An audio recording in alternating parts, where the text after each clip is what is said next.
friends, once again you are welcome to Sutra Academy. In our last video, we completed the very first topic of mathematics, and that was numbers, which was related to all the academic and the competitive exams. I am going to share the direct link of that video in the description box for those who have missed the opportunity to watch that video. In our today's video, we are going to discuss about the second topic of mathematics, and that will be HCF and LCM. Today's video will be related to the advanced level HCF and LCM, since the basic level HCF and LCM is already posted. I'm also going to share the link of basic level HCF and LCM in the description box. In that video, we discussed all types of questions, formulas related to HCF and LCM and some simple explanation. While in this video, we are going to learn the advanced level explanation and the questions related to the same topic. So let's begin with HCF and LCM. Question शुरू करने से पहले मैं आपसे एक request करता हूं कि जिन लोगों का HCF या LCM का कंसेप्ट क्लियर ना हो वो प्लीज मेरा बेसिक लेवल वाला वीडियो जरूर देखें, क्योंकि वो इसकी प्लेटफॉर्म तैयार करने वाला है। और खास बात, आज यहां पर किए जाने वाले हर एक क्वेश्चंस किसी ना किसी कॉम्पिटिटिव एग्जाम्स में या स्कूल के या फिर कॉलेज के एग्जाम में जरूर पूछे गए हैं, तो ये बहुत इंपॉर्टेंट वीडियो होने वाला है। देखते हैं, सबसे पहला क्वेश्चन हमारे पास में है, find the factors of this 1122।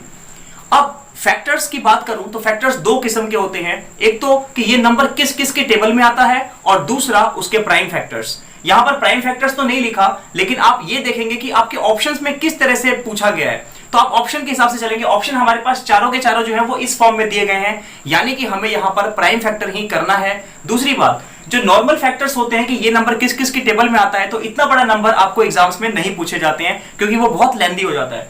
ठीक है, तो अब हम देखेंगे, क्योंकि हमें इसका प्राइम फैक्टर करना है, तो प्राइम फैक्टर 1122 का निकालने के लिए प्राइम फैक्टर माइंड में आते ही आप समझ जाना कि एलसीएम निकालना है।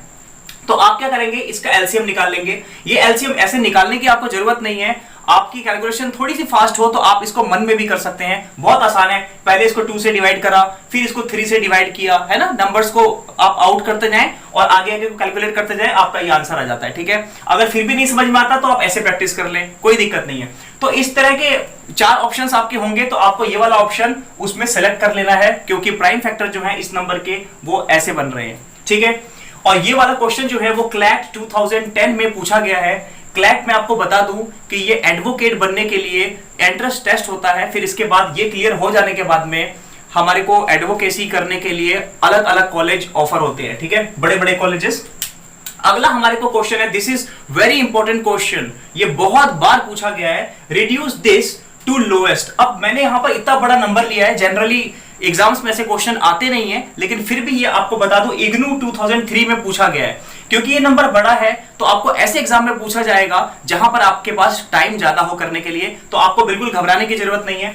ऐसे क्वेश्चन को सॉल्व करने के लिए आप सबसे पहले निकालते हैं इन दोनों नंबर्स का HCF। HCF क्यों? क्योंकि HCF होता है हाईएस्ट कॉमन फैक्टर, और हाईएस्ट कॉमन फैक्टर की अगर मैं बात करता हूं तो सबसे बड़ा नंबर ही जब मेरे पास आ गया डिवाइड करने के लिए, तो उसके बाद कटिंग नहीं होती है, तो हाईएस्ट कॉमन फैक्टर आप निकाल लेंगे। अब हाईएस्ट कॉमन फैक्टर मैंने निकाल दिया है यहां पर 18336। आपको ये हाईएस्ट कॉमन फैक्टर कैसे निकालना है, दो मेथड होते हैं, एक तो फैक्टराइजेशन मेथड है, प्राइम फैक्टराइजेशन मेथड, और एक आपका होता है डिवीजन मेथड। तो आप हमेशा याद रखें, आपके पास बड़ा नंबर आया है तो आप उसको डिवीजन मेथड से ही करें। ठीक है, जिसको डिवीजन मेथड नहीं आता वो मेरा वीडियो देखेंगे, उनको समझ में आ जाएगा। तो इसका HCF आ गया 18336। अब आपको क्या करना है, दोनों ऊपर और नीचे न्यूमरेटर डिनोमिनेटर में हम उसी से क्या करेंगे, डिवाइड कर देंगे। हमारा आंसर आ गया 7/13। उम्मीद करता हूं आप लोगों को समझ में आ रहा होगा। तीसरा क्वेश्चन, HCF ऑफ दिस। अब आप यहां पर देखेंगे आपके पास 3 नंबर है, यहां पर 4 भी हो सकते हैं, यहां पर 2 भी हो सकते हैं। आप क्या करेंगे, इन नंबर्स को एक लाइन से लिख लेंगे। पहले 4 को मैं इनको क्या करूंगा, स्क्वेयर्स कर लूंगा, जितना ज्यादा कर सकता हूं मैं, पावर्स उनकी बढ़ा लूंगा। तो 4 को मैं क्या लिख सकता हूं, 2 की पावर 2, वही मैंने यहां पे किया। उसी तरह से बाकी नंबर्स को भी कर दो आप सारे के सारे, और इसको असेंडिंग ऑर्डर में लिखो, छोटे से बड़े की तरफ। अब जब हम लोग निकालते हैं HCF, तो हम HCF में आप एक देखेंगे बीच में कॉमन, तो कॉमन आना जरूरी है। तो आप इसमें से पहले कॉमन निकाल लेंगे, तो इसमें आप देखेंगे 2 जो है वो तीनों में आ रहा है, तो मैंने यहाँ 2 लिख दिया। लेकिन हाईएस्ट कॉमन फैक्टर निकालने के लिए जो पावर सबसे कम होती है ना, वो हम लेते हैं। जब आप एलसीएम कर रहे होंगे तो पावर सबसे ज्यादा जो होगी आप वो ले लेंगे। हालांकि नाम हाईएस्ट है पर नंबर छोटा लेना है, और लोएस्ट कॉमन मल्टीपल्स में लोएस्ट उसमें छोटा नाम है, लेकिन हम लोग उसमें क्या करते हैं, बड़ा पावर लेते हैं। ठीक है, तो आप देखेंगे 2 2 और ये इसकी पावर जो सबसे कम है वो है इसकी, तो मैंने ये लिख दिया। 3 वाले में सबसे कम पावर है इसकी, तो मैंने ये भी लिख दिया। 5 वाले में सबसे कम पावर है इसकी, और जो चीज कॉमन नहीं है उनको आप बिल्कुल आउट कर देंगे, उसकी हमारे को बिल्कुल जरूरत नहीं है।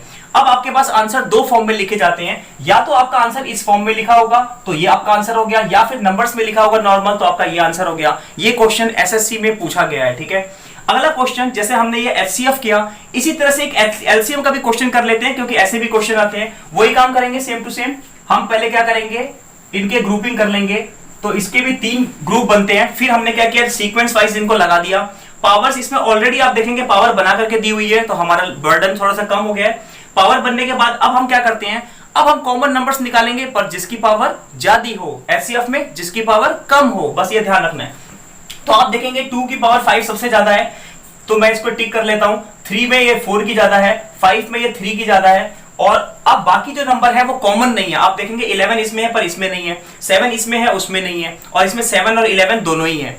तो ऐसे कंडीशन में आप क्या करते हैं, जब आप एलसीएम करते हैं तो आप इसको छोड़ते नहीं है। इन नंबर्स में से जिसकी पावर सबसे ज्यादा होती है वो आप लिख लेते हैं। जैसे आपका 11 है तो 11 इसमें भी है इसमें भी है, पावर 1 है दोनों की, आप देख सकते हैं, तो मैंने एक ही 11 ले लिया। 7 इसमें भी है इसमें भी है, लेकिन 7 की पावर 2 हाईएस्ट किस में है, ये वाली, तो मैंने ये नंबर ले लिया।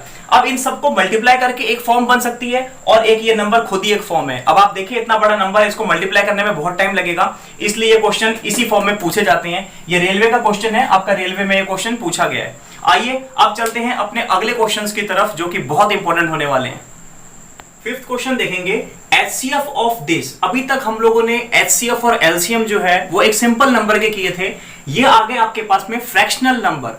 तो फ्रैक्शनल नंबर का मतलब है कि उसका न्यूमरेटर भी है, डिनोमिनेटर भी है। इस कंडीशन पे आपको एक फॉर्मूला याद रखना है कि जब कभी भी आपको एचसीएफ निकालना है तो आप क्या करेंगे, एचसीएफ ऑफ न्यूमरेटर्स निकाल देंगे, यानी एचसीएफ को ऊपर रखेंगे, और एलसीएम के और नीचे वाले नंबर्स को क्या करते हैं, एलसीएम ऑफ डिनोमिनेटर्स। यानी एचसीएफ निकालने के लिए न्यूमरेटर का एचसीएफ करना है और एलसीएम कर देना है डिनोमिनेटर्स का। अगर मुझे एलसीएम निकालना हो तो एलसीएम आप ऊपर रखेंगे और एचसीएफ आप नीचे रखेंगे, यानी कि एलसीएम ऑफ न्यूमरेटर्स निकालेंगे और एचसीएफ ऑफ डिनोमिनेटर्स निकालेंगे। फिलहाल हमारे पास में जो है वो है एचसीएफ।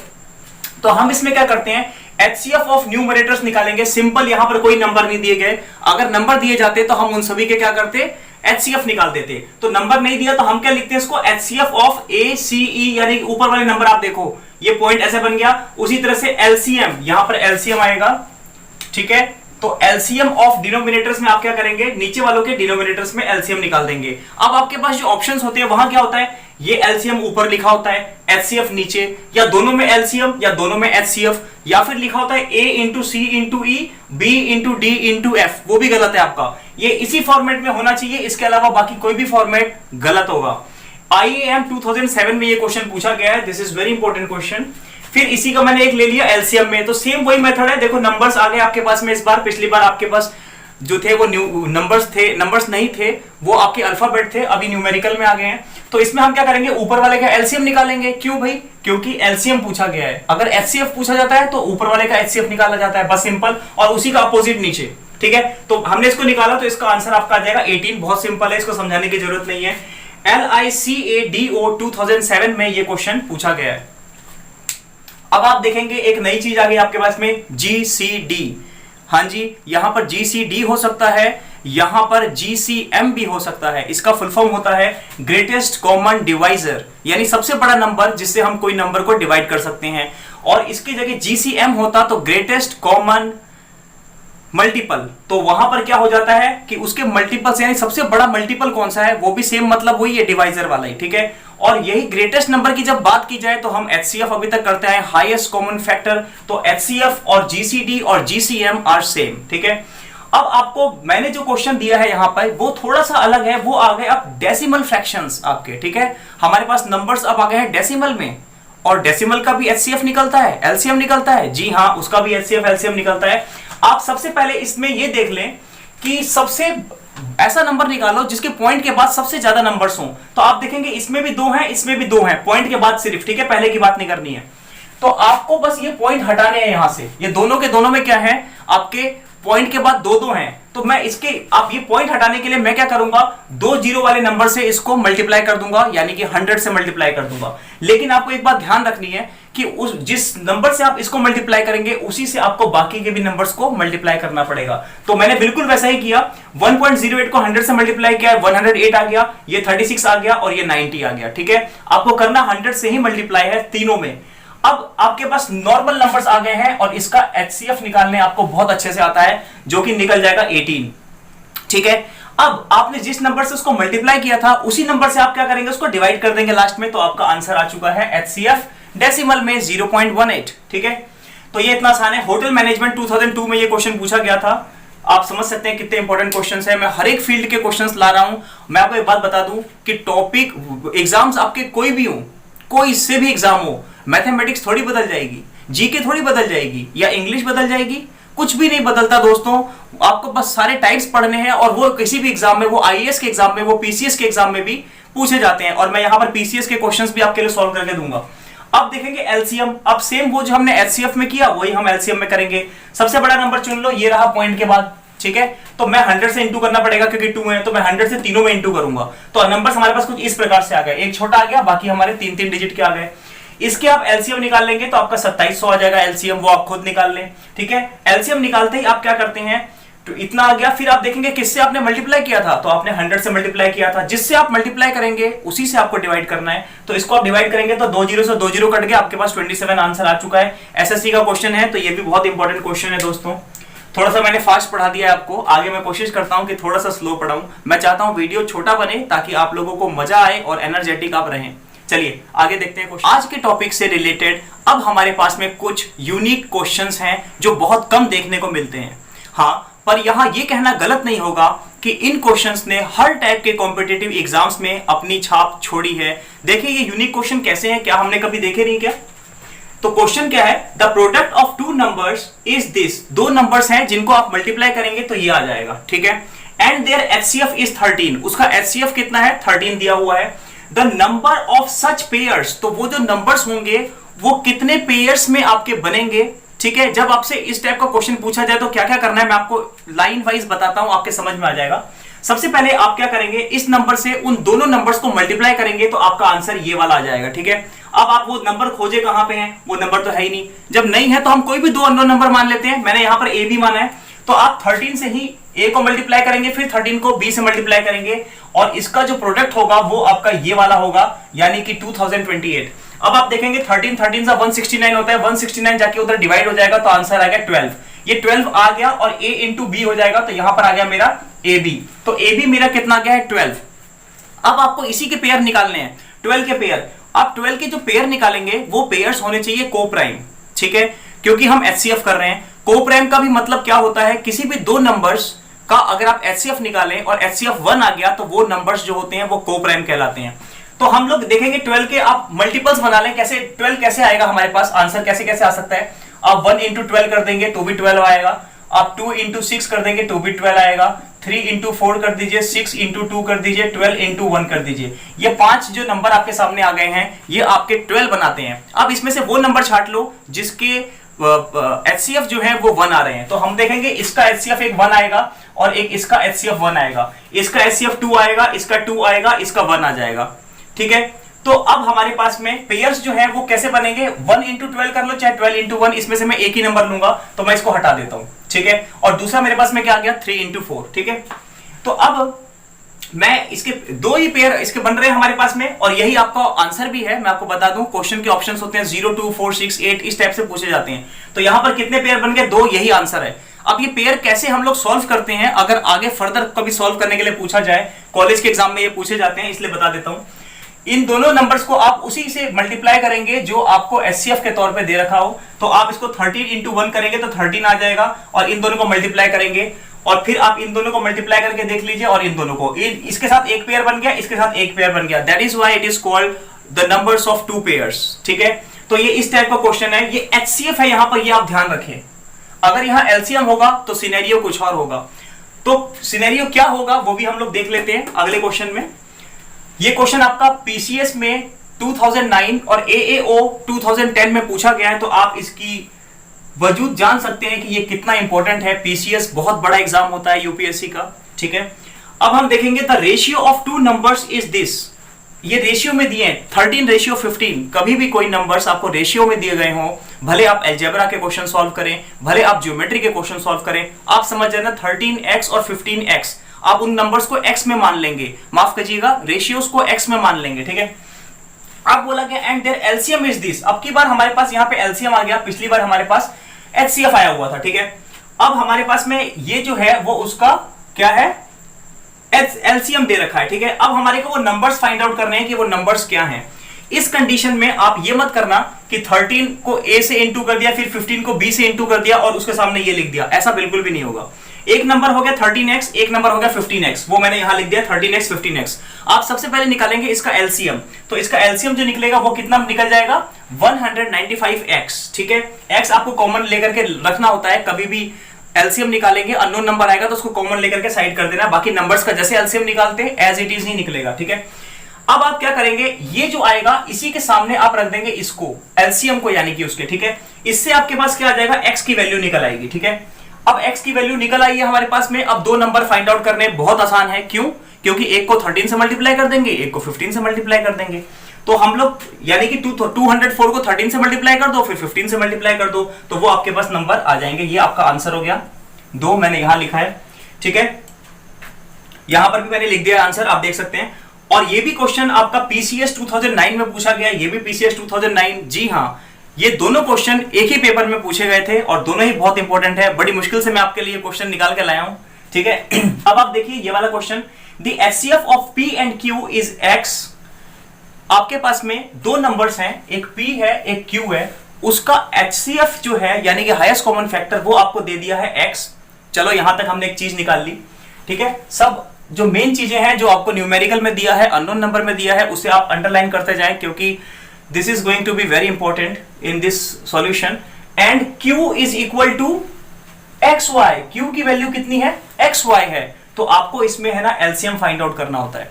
अब मैं आपको एक चीज बताता हूं, इससे रिलेटेड कम से कम नहीं भी तो 10-12 क्वेश्चंस बनते हैं और सबका फॉर्मूला सेम है। HCF into LCM of two numbers is equals to product of those numbers, यानी कि एलसीएम आप निकाल लें, एचसीएफ आप निकाल लें, दोनों को आप मल्टीप्लाई कर देंगे तो वो एचसीएफ एलसीएम को मल्टीप्लाई करेंगे तो उसका जो प्रोडक्ट आएगा दोनों नंबर्स का वो उसके बराबर ही होता है, ठीक है। फॉर्मूला मैंने लिख दिया यहां पर आपके लिए, LCM into HCF equals to product of numbers, ठीक है। अब आपको क्या करना है, सिर्फ वैल्यू पुट करनी है। एचसीएफ क्या दिया हुआ था, एक्स दिया हुआ था, मैंने एक्स रख दिया। एलसीएम मुझे फाइंड आउट करना है, मैं उसको एलसीएम ही लिख लेता हूं, ठीक है। ये मत करना कि यहां पर भी एक्स कर दें, क्योंकि एचसीएफ और एलसीएम बराबर नहीं है यहां पे, और प्रोडक्ट ऑफ नंबर्स है, ठीक है। तो प्रोडक्ट ऑफ नंबर्स मेरे को दिया है क्या, प्रोडक्ट ऑफ नंबर्स तो नहीं दिया, तो मैं क्या करूंगा पी एंड क्यू लिख लूंगा। तो मैंने क्या कर दिया, पी एंड क्यू। अगले स्टेप में आप देखेंगे कि आपके पास q की वैल्यू दी गई थी कुछ, यहां पे लिखिए q is equal to x y, तो मैं q की जगह क्या करूंगा एक्स वाई कर दूंगा। अब हमें क्या निकालना है, एलसीएम। जो भी चीज फाइंड आउट करनी होती है उसे हम एक साइड रख देते हैं और बाकी चीजों को मूव करके उधर पहुंचा देते हैं। फिलहाल हमारे को ये x वहां पे मूव करना होगा, तो x यहां पे मल्टीप्लाई हो रहा है, इक्वल टू के उधर जाके डिवाइड हो जाएगा, x से x कैंसिल हो गया और पी वाई हमारा आंसर आ जाएगा। p इंटू वाई लिख दो या पी वाई लिख दो, आंसर ऐसा आ जाएगा। इसके ऑप्शंस इस तरह से होते हैं, पी एक्स एक्स वाई, ठीक है, क्यू वाई क्यू एक्स, इस टाइप से होते हैं। आपको फाइंड आउट करना है कि क्या सही है। और मैं आपको बता दूं कंबाइंड डिफेंस सर्विस 2004 में ये क्वेश्चंस पूछा गया था, ठीक है। अब हम लोग देखेंगे अपना आज का 12वां question, the LCM and ratio of four numbers is 630 and this. अब फिर मैंने रेशियो बना के दे दिया है, तो 2x 3x 5x and 7x आ जाएगा। और फिर हमारे पास में क्या आ रहा है, एलसीएम। तो आप इन सारे नंबर्स को इसके इक्वल टू मत रख दीजिएगा, आंसर गलत हो जाएगा। ऐसा कंडीशन सिर्फ एचसीएफ के साथ हम करते हैं, ठीक है। तो आपके पास जो नंबर आ गया वो क्या आ गए, 2x 3x 5x and 7x। सबसे पहले इसका क्या करोगे आप, सेम क्वेश्चन जो हमने यहां पर किया था वही यहां पर हम सॉल्व करेंगे, उसका एलसीएम निकाल लेंगे। तो इसका एलसीएम निकाला तो कितना आ गया, उसका एलसीएम आपके पास में 210x आ गया। देखिए हमने यहां पर भी एलसीएम निकाला था उसका, ऐसे ही आया था ना। अब हम क्या करेंगे, इसी नंबर को हम क्या करेंगे, इसके इक्वल टू में रख देंगे, जैसा हमने यहां पर भी किया था, देखिए, ठीक है। तो आपने क्या किया, इसको रखा तो x की वैल्यू निकाल ली 3, आप 210 इससे डिवाइड कर देंगे यहां लाके, तो वो आपका 3 आ जाएगा। ठीक है। अब ये क्वेश्चन क्या बोलता है, the difference between the greatest and the least number is, जो आपका डिफरेंस है यानी कि आपको माइनस करना है सबसे बड़ा नंबर, डिफरेंस हाँ माइनस करना है सबसे बड़ा नंबर और सबसे छोटा नंबर। आप देख ले सब, क्योंकि x की वैल्यू तो सेम ही आएगी, ठीक है। तो सबसे छोटा नंबर क्या होगा मेरा 2 और सबसे बड़ा नंबर मेरा क्या होगा 7। तो आप 7 के साथ में पहले 3 को मल्टीप्लाई करें जो x की वैल्यू आई थी, तो वो हो जाएगा 21, माइनस 2 के साथ में आप फिर 3 को मल्टीप्लाई करें 2 ये वाला लीस्ट नंबर, तो ये आ जाएगा 6। तो आप 21 में से 6 माइनस करेंगे तो आप देखेंगे 15 आ जाएगा। और ये क्वेश्चन IAM 2007 में पूछा गया है, बहुत ही इंपॉर्टेंट है। मुझे लगता है ये क्वेश्चन आपको अगर कॉम्प्लेक्स है तो मैं फिर समझा देता हूं एक बार। एलसीएम की बात हो रही हो, रेशियो दिया हो तो हम इनको x मान लेते हैं, इसका एलसीएम निकाल देते हैं, निकाल दिया। इस एलसीएम के बाद हम इसी की वैल्यू पुट कर देते हैं इसके सामने ताकि हम x की वैल्यू निकाल लें, वो भी निकाल दी। अब इसमें 50 तरह से क्वेश्चन पूछे जाएंगे, लीस्ट नंबर का और हाईएस्ट नंबर का प्रोडक्ट कितना होगा तो आपको मल्टीप्लाई कर देना है। फिलहाल हमारे को डिफरेंस पूछा है तो हमने डिफरेंस निकाल दिया, सम पूछा होता तो ऐड कर देते, ठीक है। ये ऐसे सॉल्व होंगे, ठीक है। कुछ 1-2 क्वेश्चन और बच गए हैं, चलिए हम उस पर भी बात कर लेते हैं।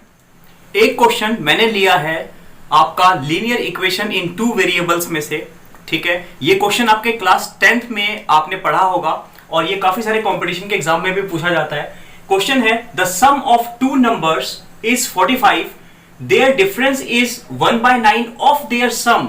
आपको ध्यान रखना है 1/9 उसका डिफरेंस नहीं है, बल्कि उनके सम का डिफरेंस जो है वो उसका 1/9 है, जो भी सम है उसका 1/9 है।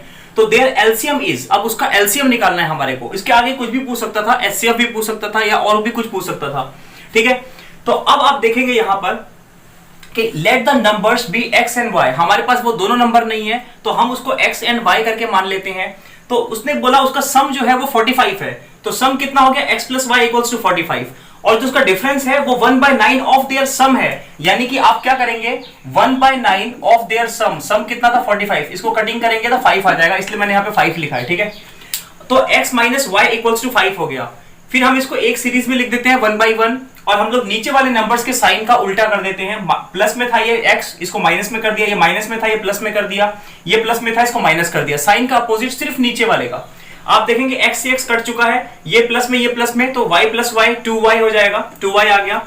45 में से 5 जाएगा तो 40 आ जाएगा, y की वैल्यू निकल गई 20। इसी वैल्यू को आप क्या करेंगे, या तो आप इस वाले में रख दीजिए या इस वाले में रख दीजिए, किसी भी में भी आप रख करके वैल्यू निकाल लीजिए, आंसर सेम आएगा। फिर मैंने वैल्यू निकाल दी x की इसके जरिए। यहीं तक हमसे क्वेश्चन जो है वो 10th क्लास में पूछा जाता है कि x और y की वैल्यू निकालें, वो हमारा निकल चुका है। अब इसने क्या कहा था एलसीएम निकालें, बहुत सिंपल है। 25 और 20 का एलसीएम कितना होता है 100 होता है, इसमें ज्यादा कुछ गणित लगाने की जरूरत भी नहीं है, ठीक है। लेकिन ये क्वेश्चन आपका एग्जाम में पूछा गया है और आगे भी पूछा जाएगा। अब वक्त आ गया है हमारे कॉन्टेस्ट का। जो हमारा लास्ट कॉन्टेस्ट था उसका क्वेश्चन था इफ यू सबट्रैक्ट -1 फ्रॉम 1, यानी कि -1 को 1 से माइनस करना है। अगर मैं बोलता कि 2 फ्रॉम 10 तो मैं क्या करता, पहले 10 लिखता और फिर मैं 2 लिखता। तो पहली चीज तो ये ध्यान में देनी है कि इस साइड वाला नंबर पहले आएगा और ये वाला नंबर बाद में आएगा और बीच में माइनस आएगा। इस नंबर के साथ पहले ही माइनस लगा है, वो आपको ध्यान नहीं देना, आपको जो नंबर है वो आपको रखना ही रखना है। तो -1 था तो मैंने -1 रखा, वो वाला +1 था तो मैंने यहाँ पे +1 रख दिया, और डिफरेंस का माइनस ये रहा, सब्ट्रैक्ट का माइनस, एक फॉर्मूले का माइनस भी जैसे मैंने यहाँ लगाया है वो यहाँ लगेगा। अब क्या होगा, माइनस माइनस प्लस हो गया और इसका आंसर आ गया 2, ठीक है। अब बात करते हैं विनर की। विनर है हमारे आज के आदर्श, इन्होंने सबसे पहले आंसर दिया है और इसका आंसर बिल्कुल ही सही है, और ऑप्शन जो था वो था डी, ठीक है। इसके साथ जो और लोग हैं जिनका आंसर सही है उसमें है रितु, लवली, अमित और राकेश। राकेश जो हमारे पिछले 2 कॉन्टेस्ट के विनर रहे हैं, उन्होंने आज थोड़ा सा देर किया है, शायद उन्होंने वीडियो मेरा लेट देखा हो, ठीक है। लेकिन मैं बधाई देना चाहता हूं इन सभी को, आदर्श को, राकेश को और बाकी लोगों को भी जिन्होंने मेरा वीडियो बहुत ध्यान से देखा है और उसका करेक्ट आंसर भी। अब हमारा आज का contest, find the greatest number that will divide 43, 91, 183 so as to leave same remainder in each case, and your options are 4, 7, 9 and 13। ये क्वेश्चन थोड़ा सा टफ जरूर है, पर मुझे पूरी उम्मीद है कि आप लोग इसका आंसर बिल्कुल करेक्ट दे देंगे, क्योंकि आप लोग अब बहुत कॉम्पिटिटिव हो चुके हैं। तो मैं चाहता हूं कि आप सभी मेरा वीडियो इतने ही प्यार से देखते रहें, क्योंकि ये वीडियो आपको बहुत सपोर्ट करने वाले हैं, और मैं आपको गारंटी देता हूं कि आप मेरे वीडियोस देखने के बाद में जो नेक्स्ट आपका कॉम्पिटिटिव एग्जाम आने वाला है वो आप जरूर क्लियर कर लेंगे। और साथ ही मैं आपको बताना चाहता हूं कि वीडियो को आप सब्सक्राइब करिए, लाइक करिए और कमेंट भी करिए इसके ऊपर। अगर आप कुछ चेंज चाहते हैं तो आप प्लीज मेरे को कमेंट करें। कोई नया टॉपिक पे आपको वीडियो चाहिए तो आप प्लीज कमेंट करें। कुछ कमेंट्स मेरे पास आए हैं, उसी के अकॉर्डिंग मैं वीडियो बना रहा हूं। ठीक है, तो मैं सिर्फ आपकी सेवा करने के लिए हूं और वो मैं करता रहूंगा। आप लोगों का बहुत बहुत धन्यवाद।